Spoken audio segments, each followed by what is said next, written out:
Et ça, on le fait surtout pour les nourrissons qui sont super nerveux, qui pleurent beaucoup, qui ont beaucoup de tension, qui ont besoin de tout le temps être dans les bras de leur maman. Ou, en l'occurrence, Bianca, elle n'a pas beaucoup de tension intracrânienne. Et ça, vous pouvez le faire dès la première semaine? C'est bon aussi. On peut le faire dès la première semaine, on peut le faire dès le premier jour. Ah bon? Moi, sur ma fille, je l'ai fait dès la première. J'ai eu une fille qui est née avec les forceps et difficultés, avec une petite souffrance fétale. Ben, j'ai bien fait de faire ça dès le début. Mais il a fallu y repasser plusieurs fois. Sur des bébés qui ont vraiment eu des naissances difficiles, il faut vraiment les traiter plusieurs fois. C'est-à-dire 2, 3, 4 fois quand même. Sur 6 mois. D'accord.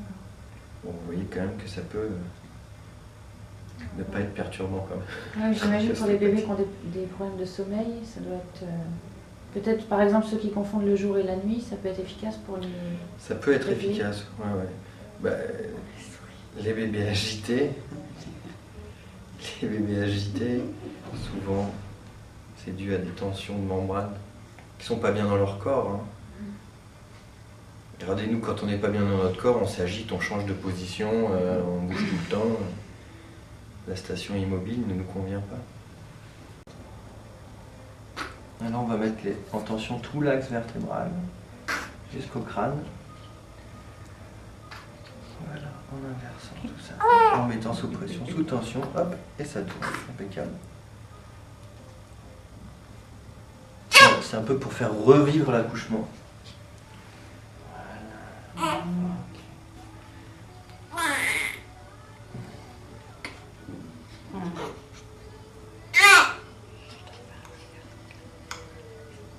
Et là, on écoute le crâne et le bassin en même temps pour voir si ça circule bien entre crâne et bassin, pour vérifier la fin de la séance.